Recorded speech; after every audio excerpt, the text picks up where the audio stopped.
Talk about housing, most often than not, is complicated, and yet it's very simple to comprehend, but also making sure that we break down it to the common person, but also being able to understand the role that each and every Ugandan plays in terms of housing.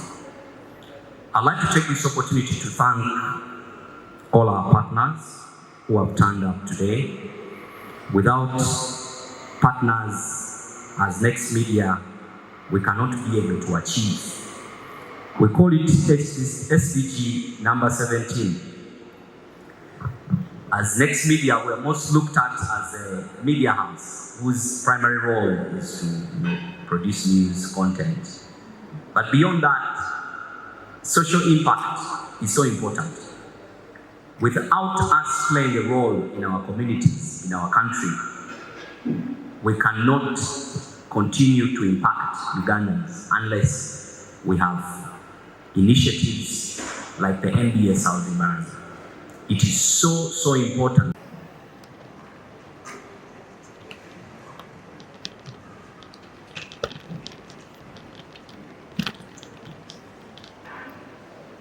The CEOs present, the host,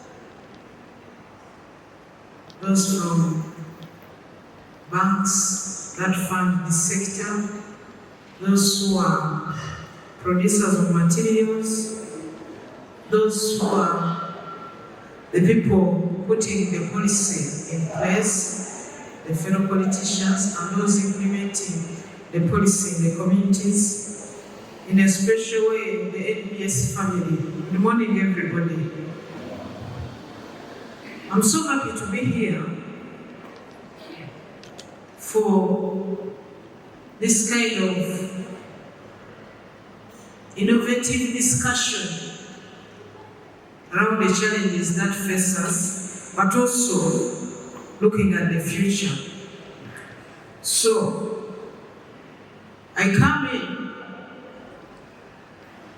carrying the portfolio as the minister coordinating the SDGs in the government, where we are remaining with only 6 years to make sure the 17 SDGs are achieved. Look at, whenever I'm traveling, whether I'm walking or I look at, and I always analyze issues. Look at an area like Kasule district. It's surrounding Kampala.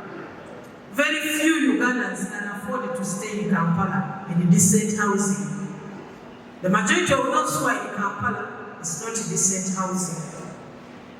But those who have managed to get houses around Kampala, most especially in Kasule, I want you to look at Chira.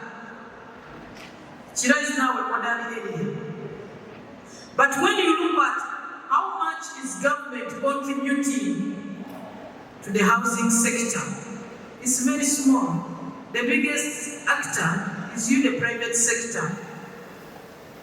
But how are we making government and you, the people, the non-state actors in this sector of housing, the two meet and agree on how to work together and do better and ease the work on each side of the table? You find when we people who are in government are coming, the first thing is bring your architectural plan. Was it approved? Did you meet all the costs? Then if you did, we tell you to meet.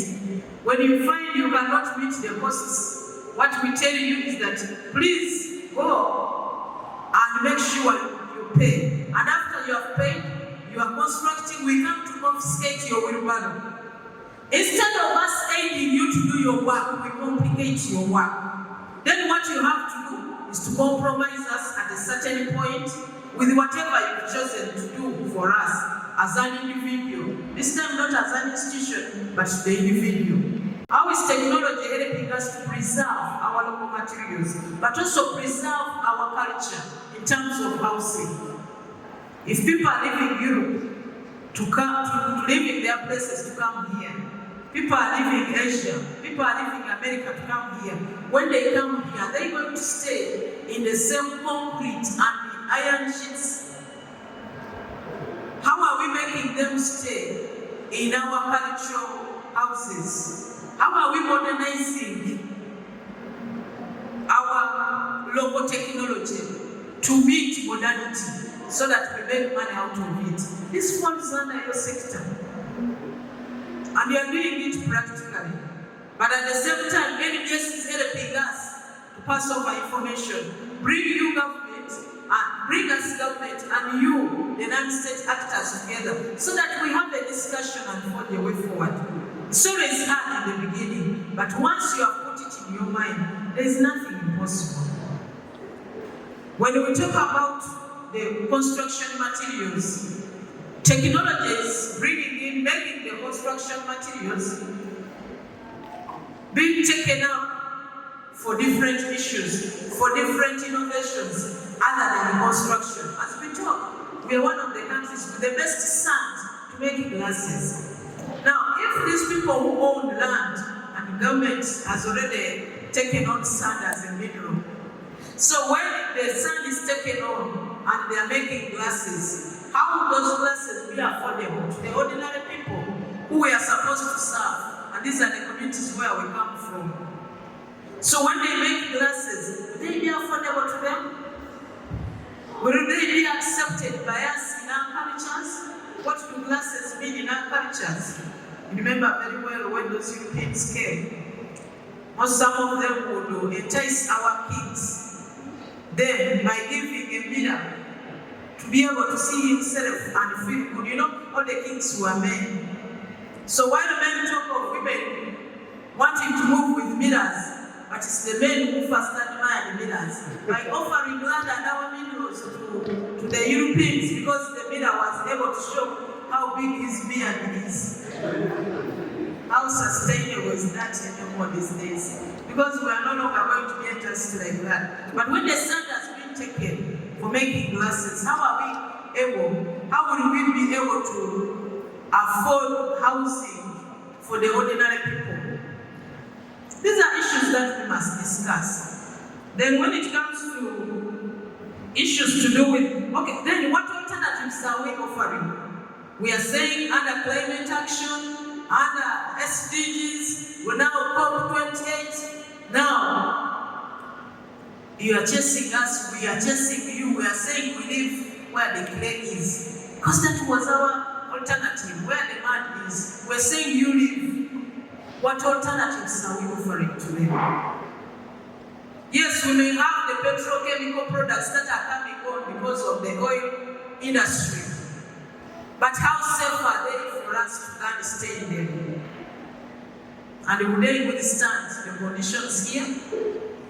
Because we have sunshine that can bring a lot of heat, though not to the level of those desert countries. But at the same time, when it's flooding, how do they survive in these houses? These are issues to think about. And this can only be brought on table for discussion by you people who are in the sector. Because you are able even to foresee this. And because government to come down for discussion with you. That will make us better people tomorrow. And it will also be good to be able to provide an environment that is good for bringing up children. So, when we talk about the issues to do with financing, how do we simplify? I want to bring more issues of financing. Financing. Housing Finance Bank is lending money to people in construction at what percentage? Can I educate you? What percentage is it now? 16.5%. But that is per year. And this is long term. And that is government.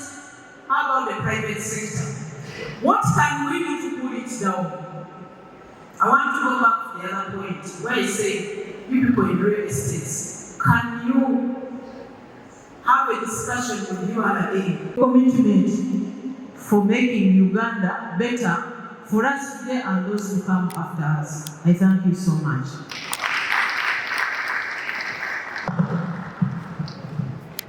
Members, on the medical side, I want to tell you, no, you come and sit.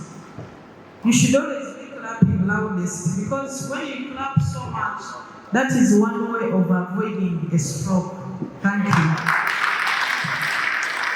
A lot of training things that they can give back